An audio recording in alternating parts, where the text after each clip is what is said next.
Évangile du troisième dimanche de l'Avent du l'an du Seigneur 2025. Saint Évangile de notre Seigneur Jésus-Christ selon saint Matthieu, chapitre 11, versets 2 à 11. En ce temps-là, Jean le Baptiste entendit parler dans sa prison des œuvres réalisées par le Christ. Il lui envoya ses disciples et par eux lui demanda « Es-tu celui qui doit venir ou devons-nous en attendre un autre ?» Jésus leur répondit, « Allez annoncer à Jean ce que vous entendez et voyez. Les aveugles retrouvent la vue et les boiteux marchent, les lépreux sont purifiés et les sourds entendent, les morts ressuscitent et les pauvres reçoivent la bonne nouvelle. Heureux celui pour qui je ne suis pas une occasion de chute. » Tandis que les envoyés de Jean s'en allaient, Jésus se mit à dire aux foules à propos de Jean, « Qu'êtes-vous allés regarder au désert? Un roseau agité par le vent? Alors, qu'êtes-vous donc allés voir? Un homme habillé de façon raffinée? Mais ceux qui portent de tels vêtements vivent dans les palais des rois. Alors, qu'êtes-vous allés voir? Un prophète? Oui, je vous le dis, et bien plus qu'un prophète. C'est de lui qu'il est écrit, « Voici que j'envoie mon messager en avant de toi, pour préparer le chemin devant toi. » Amen, je vous le dis, parmi ceux qui sont nés d'une femme, personne ne s'est levé de plus grand que Jean le Baptiste. Et cependant, le plus petit dans le royaume des cieux est plus grand que lui. Ce troisième dimanche de l'Avent s'appelle aussi le dimanche de la joie. Dimanche de la joie de Dieu et dimanche de la joie des hommes. L'homme est la joie de Dieu et Dieu est la joie de l'homme. La joie, au niveau philosophique, c'est ce qu'on éprouve quand on est en possession du bien désiré. Nous désirons un bien et lorsque nous en sommes en possession de ce bien, cela suscite en nous la joie. Or, s'il est question de joie dans l'Évangile, il s'agit d'être en possession du bien véritable, du bien ultime. Goûtez et voyez comme est bon le Seigneur. Un bien auquel on ne peut rien ajouter, comme dit l'Apocalypse, et un bien auquel on ne peut rien retrancher, le bien ultime. Pour contempler ce bien, à la suite d'Aristote qui dit que rien n'est contraire à la joie de contempler puisqu'on a atteint le bien ultime. Donc, qui nous séparera de l'amour de Dieu, pour parler comme saint Paul? Car le bien que nous contemplons est ce qu'il y a de plus ultime. Ce qui met Dieu dans la joie, c'est quand il est en face du bien ultime, du bien substantiel, du bien convertible avec l'être, pour parler comme Aristote dans les Rationes. Le bien ultime, le bien qui est finalité, non plus le bien qui est un moyen. Alors pour entrer dans la contemplation de ce bien dont la joie est inaltérable, pour parler comme Aristote, rien n'est contraire à la joie de contempler, nous allons faire nôtre la question de Jean-Baptiste dans cet évangile. Es-tu celui qui doit venir ou devons-nous en attendre un autre? Vous voyez, en posant cette question, nous pouvons dire que décidément, le temps de l'Avent, c'est le temps de la vérité. Aujourd'hui, la vérité sur celui qui doit venir que nous contemplons, d'autant plus que celui qui doit venir vient comme le Verbe qui éclaire tout homme, comme la vérité ultime, la vérité totale. Il est certainement celui que tout le monde attend. Es-tu celui qui doit venir ou devons-nous en attendre un autre? Ça, c'est la question que pose à Jésus, que devrait poser à Jésus. Et il a une réponse à cette question à tous les hommes, à tous les scientifiques. Es-tu celui qui doit venir ou devons-nous en attendre un autre? Parce que nous maîtrisons les lois de la nature, les lois de la science. Nous maîtrisons les lois. Est-ce qu'on a besoin de toi? Toutes les religions, nous adorons le Dieu unique. Est-ce que tu es nécessaire? Es-tu celui qui doit venir? puisque nous connaissons déjà Dieu. C'est la question de tous les traditionalistes, quelles que soient les traditions du monde entier. Comme les mages doivent aller vers Jésus pour lui poser cette question.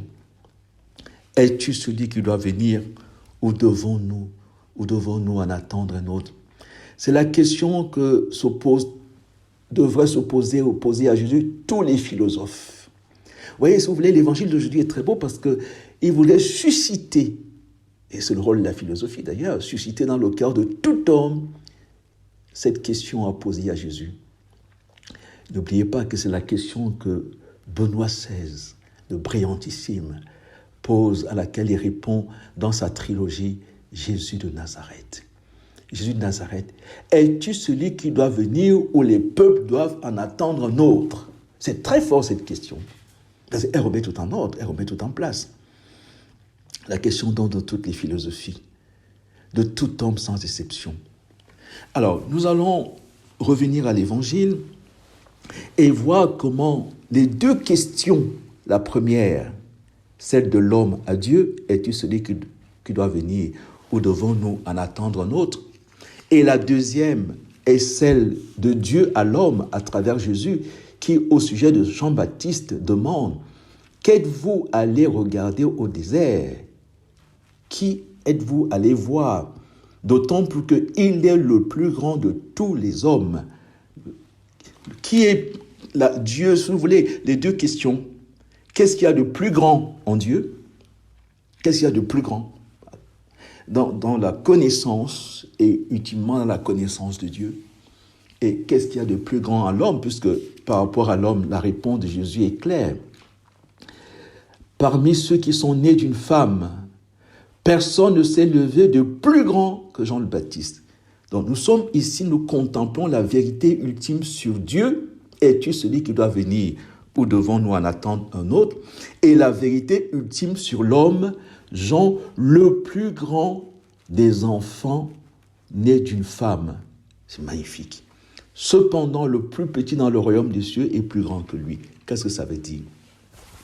Alors, Jésus va être donc la réponse aux deux questions, parce qu'il est à la fois vrai Dieu et vrai homme. Il va nous révéler la grandeur de Dieu et il va à la fois nous révéler la grandeur de l'homme.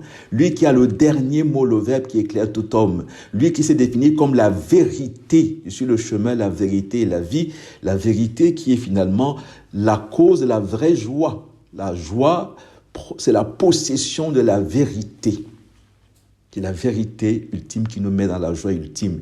Cette vérité dont parlait déjà Isaïe. Parce que Jésus vient nous révéler ce que l'œil n'avait jamais vu, ce que l'oreille n'avait jamais entendu, ce que le cœur de l'homme n'avait jamais imaginé.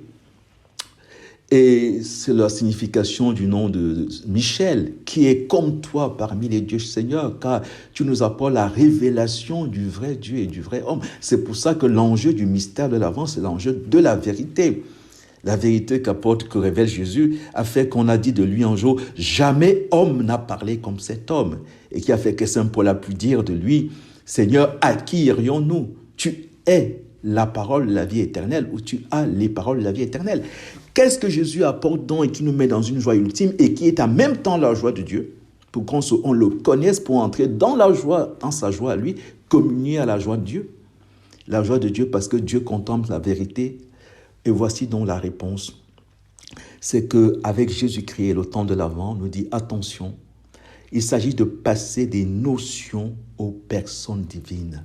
Et voilà comment c'est révélé dans l'Évangile. Allez annoncer à Jean ce que vous avez entendu et ce que vous avez vu. Les aveugles retrouvent la vue, c'est vrai. Mais avec Jésus, nous avons Dieu lui-même qui se manifeste. Nous passons de la vue qui est comme une notion. On peut retrouver la vue, le médecin peut vous faire retrouver la vue. Mais Jésus, quand lui intervient, il est la lumière. Retrouvez la vue et Jésus se présente comme la lumière du monde. Les boiteux marchent, Jésus se présente comme le chemin. Les lépreux sont purifiés, Jésus nous révèle Dieu 3 fois saint. Les sourds entendent, Jésus est le Verbe, la parole, le Verbe fait chair. Jésus est l'Évangile. Les morts ressuscitent, Jésus dit, je suis la résurrection. Les pauvres reçoivent la bonne nouvelle. La bonne nouvelle, c'est Jésus lui-même. Heureux celui pour qui je ne suis pas une occasion de chute, conclut Jésus, pour dire, heureux celui qui ne diminue pas la vérité, qui pense que la notion suffit, qui n'a pas vu qu'il faut passer aux personnes. Vous voyez, c'est-à-dire la paix, c'est Dieu en personne. Jean le Baptiste, qu'il a compris, ça fait partie de sa grandeur. Il pointe Jésus du doigt en disant, voici l'agneau de Dieu. Donc on passe d'un animal à Dieu lui-même. Dieu lui-même est notre paix, Dieu lui-même est notre lumière, Dieu lui-même est la vérité, Dieu lui-même est le chemin. Voilà la différence. Et c'est ça qui fait que Jésus, parmi les dieux, est un Dieu pas comme les autres. Car il ne nous propose plus des dons, mais il est lui-même le don des dons. Alors, il va donc ensuite, pour finir, nous révéler la grandeur de l'homme. Alors, qu'êtes-vous allé voir? Un prophète? Mais je vous dis bien plus qu'un prophète, parce que quand Jésus est là, tout change. Quand Jésus est là, des notions aux personnes divines. La lumière en Dieu est une personne, Jésus. L'amour en Dieu est une personne, le Saint-Esprit. Vous voyez, c'est très beau. La grâce en Dieu, la personne, les trois personnes, la grâce, la vie des trois personnes en nous. Et voici la grandeur de l'homme révélée par Jésus-Christ. Amen, je vous le dis, parmi ceux qui sont nés d'une femme, personne ne s'est levé de plus grand que Jean le Baptiste. Cette parole est très difficile. Cependant, le plus petit dans le royaume des cieux est plus grand que lui. Alors, essayons de comprendre. On comprend une parole de Dieu, on interprète une parole de Dieu par une parole de Dieu. Jean est le plus grand, il le dit lui-même, il faut que moi je diminue et que lui il grandisse. En disant cela, le dernier est devenu premier. Ça, c'est une façon de comprendre. Il y a une deuxième façon de comprendre, Jean est grand, parce que dans le prologue de Jean l'évangéliste, il est dit, au commencement était le Verbe était auprès de Dieu et le Verbe était Dieu. Et puis tout d'un coup, parut un homme, son nom était Jean. Jean nous rappelle par là qu'on ne peut comprendre, et c'est la vocation de Jean le Baptiste, on ne peut pas comprendre l'homme sans Dieu. Car Dieu a voulu l'homme à son image et à sa ressemblance. Jean manifeste donc, il est le paradigme de la nouvelle création telle que révélée par la Bible, voulue par Dieu, l'homme à l'image de la très sainte Trinité.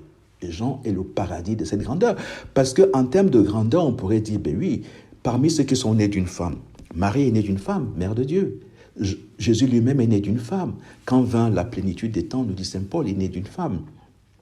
Alors maintenant, regardons Jean qui est le plus grand parmi ceux qui sont nés d'une femme. Il faut revenir à la Genèse et constater à la Genèse que la dernière des créatures, la Benjamine, c'est la femme. Et qu'est-ce qui va se passer? Dieu va la faire passer devant Marie, reine des anges, Marie, reine des patriarches, Marie, reine des archanges. Quand il dit que parmi les enfants des hommes, il ne s'est pas trouvé de plus grand que Jean le Baptiste, parce que Jean le Baptiste révèle la divinité de l'homme et l'humanité de Dieu en disant, voici l'agneau de Dieu, et en disant, il faut que lui grandisse et que je diminue.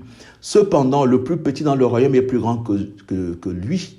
Oui, parce que la femme, la Benjamine, va être la plus aimée, la préférée, et va détenir le secret de toute la création, la participation à la maternité divine.